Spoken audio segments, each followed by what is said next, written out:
I watched the latest Louis Theroux documentary The Settlers with the same apprehension with which I approach most Western media output relating to the conflict between Palestinians and Israelis. There is nothing quite like the capacity of well-meaning Westerners to grossly misunderstand and miss crucial pieces of the puzzle in regards to the history and context of why Israelis and Palestinians are fighting one another. While the war between Hamas and Israel has dominated most headlines over the past 18 months, this particular documentary focuses instead on Israel's military occupation of the West Bank, and particularly on the growth in Israeli civilian settlements since 1967, when the Jewish state captured the West Bank from Jordan in the Six-Day War. Today there are over 700,000 Jewish Israelis living there, residing in upwards of 279 settlements, which range from what are effectively modern cities like Mali Adumim and Modi'in Elit, with tens or hundreds of thousands of inhabitants, ad hoc hilltop encampments made up of tents, sheds and tin-roofed shacks, housing just a few families. I've had some personal experience of life in the West Bank, because the Palestinian side of my family is from there, and I have visited on multiple occasions, generally staying for months at a time. On my travels I made excursions into Palestinian cities like Ramallah, Nablus and Jenin. Of course, I've only seen life from the Palestinian side of the fences. I have never been into an Israeli settlement. Palestinians and Israelis may live in the same land, but we inhabit different worlds, separated not only by fences but by language, religion and culture, and that is part of the problem. By talking to each other and trying to understand one another, we might be able to build better relationships and forge connections that transcend the conflict, and ultimately end this tragic, horrific, nightmarish fight. I would appreciate a documentary that gave me a window into a world that I have not been able to see in person and helped me empathise with the people on the other side. Louis Theroux's documentary did not do that. Instead it left me frustrated and deflated. Theroux's settler interviewees were a selection of nasty extremists who lurched between denying the existence of Palestinians and expressing the desire to conquer more land and drive out the Arab inhabitants. Most bizarrely of all, the documentary contains a series of segments with settler leader Daniella Weiss, which culminate in her physically assaulting Theroux by pushing and shoving him. We have a camera right here. Yes. And I do this. Yeah. Do something. Theroux tries to put this in context by interviewing Palestinian activist Isa Amro from Hebron, who explains, "They don't see us as equal human beings who deserve the same rights they do." I agree that many people dehumanize others in order to justify harming them or going to war against them. This tendency has no doubt played a huge role in perpetuating this conflict. The trouble is that this is a game two can play. There are people on both sides who express disdain for the other group's rights. Theroux, like many well-meaning Westerners who have intervened in the discussion of this conflict, doesn't even try to understand the nuances involved, nor does he seem familiar with the complex history behind the occupation. But without understanding this mess, how can we ever hope to fix it?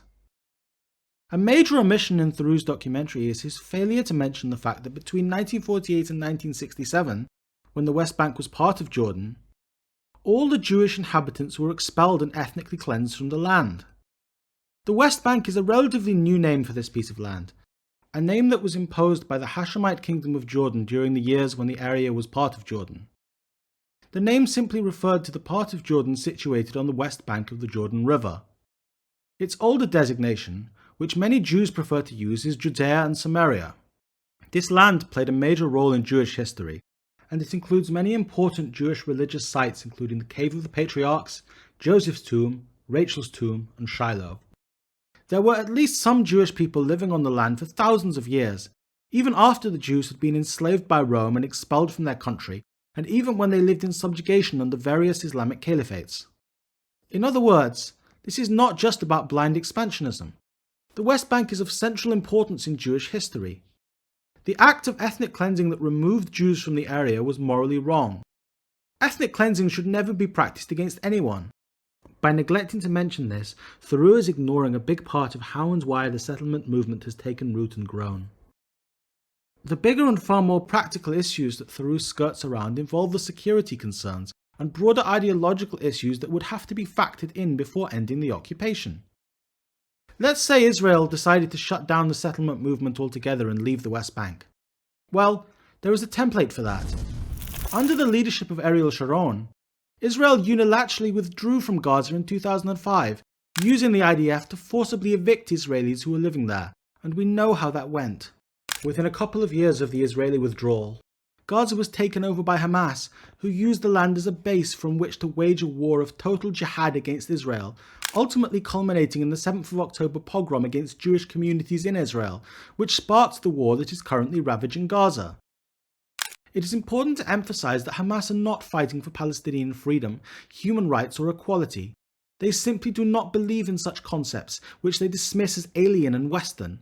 They are Quranic fundamentalists fighting an all-out war of religious conquest in the name of Islamic supremacy, with the ultimate goal of subjugating, enslaving, expelling or killing the Jewish people. In fact, if you asked Hamas members or other jihadist ideologues to define an Israeli settler, they would give a totally different definition from the one favoured by most Westerners, as well as by international legal scholars. Hamas consider all Israelis to be settlers because they consider Israel a completely illegitimate entity. When they say that they want the Israeli settlers gone, they mean all Israelis. They see the very existence of Israel as a violation of the Islamic right to rule the land as a Muslim theocracy in perpetuity. A right that they date all the way back to the surrender of the Byzantine Empire to the Rashidun army in 636 AD.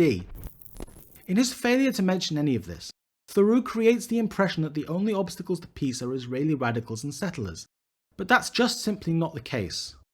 Unfortunately, extremist groups play a role on my side of the conflict as well, something that was brought startlingly home to me when I saw a swastika daubed on a road sign on my most recent visit to the West Bank.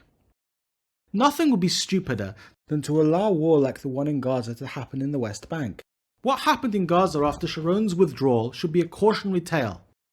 There needs to be an organised and coordinated handover, as well as measures in place to prevent Hamas or a similar jihadist group from taking over either the West Bank or any future Palestinian state. That means that we need a negotiated agreement between the Israeli leadership and a Palestinian leadership that will guarantee mutual security and peaceful coexistence. This is what I have been campaigning for many years now as a means to first de-escalate and eventually end the conflict. But the reality on the ground is that this remains a distant prospect. Since Palestinians are divided between those who live under the Palestinian Authority and under Israeli military rule in the West Bank, and those who live under Hamas in Gaza, at the moment there is not even a united Palestinian front with which Israel could negotiate. After the war in Gaza, this may change of course, but the enormous security risks involved in withdrawing from the West Bank will not diminish unless jihadist ideology is totally abandoned. There are many states, including Qatar, the Islamic Republic of Iran, and even Vladimir Putin's Russia, that would very likely be willing to help groups of Palestinian jihadists continue their struggle to destroy Israel and replace it with an Islamic theocracy.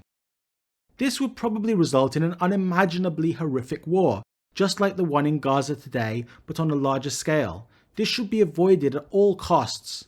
The other manner in which the occupation could be ended would be for Israel to annex the West Bank and Gaza in the same way as they annexed East Jerusalem, which would open up a pathway to Israeli citizenship for Palestinians, and merge Israelis and Palestinians together into a single state.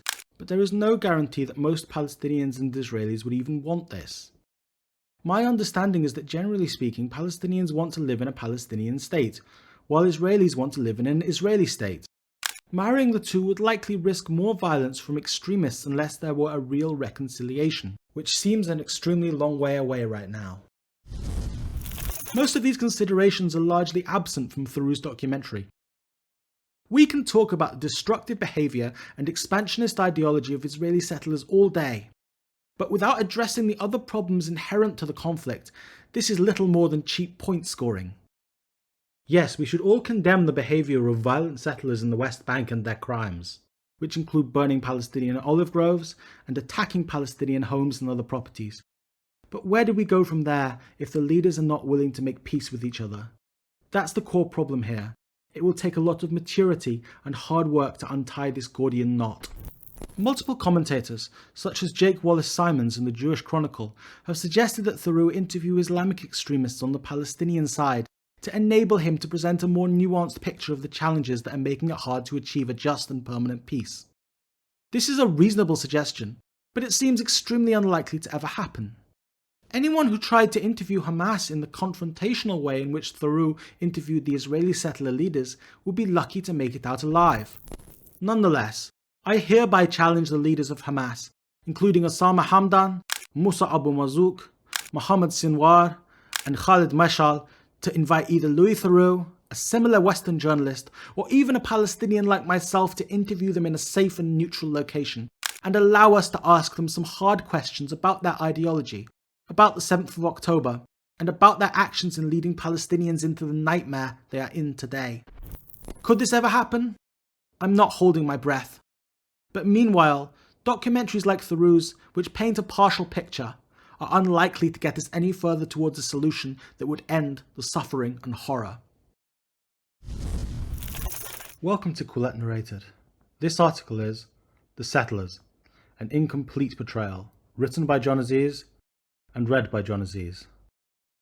Thank you so much for listening.